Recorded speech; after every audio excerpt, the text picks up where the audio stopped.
Handa nang yakapin ng lalaking puno ang kanyang kasintahan, ngunit umiwas ito. Napansin ng isang kalapit na patay na puno ang pagtatalo ng dalawa at sinubukang agawin ang babaeng puno. Nakita ito ng lalaking puno.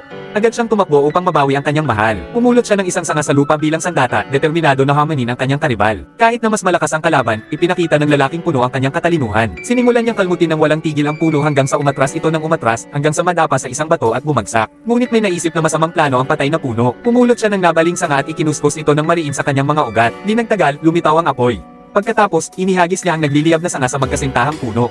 Buti na lang, naramdaman ng isang kalapit na liryo ng lambak ang panganib. Pinagpag nito ang mga bulaklak upang magsilbing alarma. Maging ang mga uwak sa langit ay nagsisigaw ng babala. Habang mabilis na kumakalat ang apoy, ang pinakamalapit na mga kabute ay agad na nagtago sa ilalim ng lupa. Isang desperadong uod ang muntik ng Maduraj kakapagtakas, ngunit nakaligtas din. Nakita ng lalaking puno ang papalapit na apoy. Nasunog ang kanyang mga pantalon. Wala siyang nagawa kundi tumalon sa isang tuod na nasa gitna ng lawa upang makaligtas. Samantala, malisyosong tinutokso ng patay na puno ang magkasintahan, hindi niya alam na siya rin ay tatamaan ng apoy. Lalong lumaki ang apoy. Halos lamunin na nito ang buong gubat. Sa pinaka-kritikal na sandali, kinuha ng mag-asawang uwak ang kanilang pugad. Dali-dali nila itong pinuno ng tubig sa lawa. Ngunit tinupok din ng apoy ang kanilang pugad at nahulog ito. Sa mismong oras ng kapahamakan, isang kawan ng mga ibon ang bumuo ng pangkat ng pagsadjep.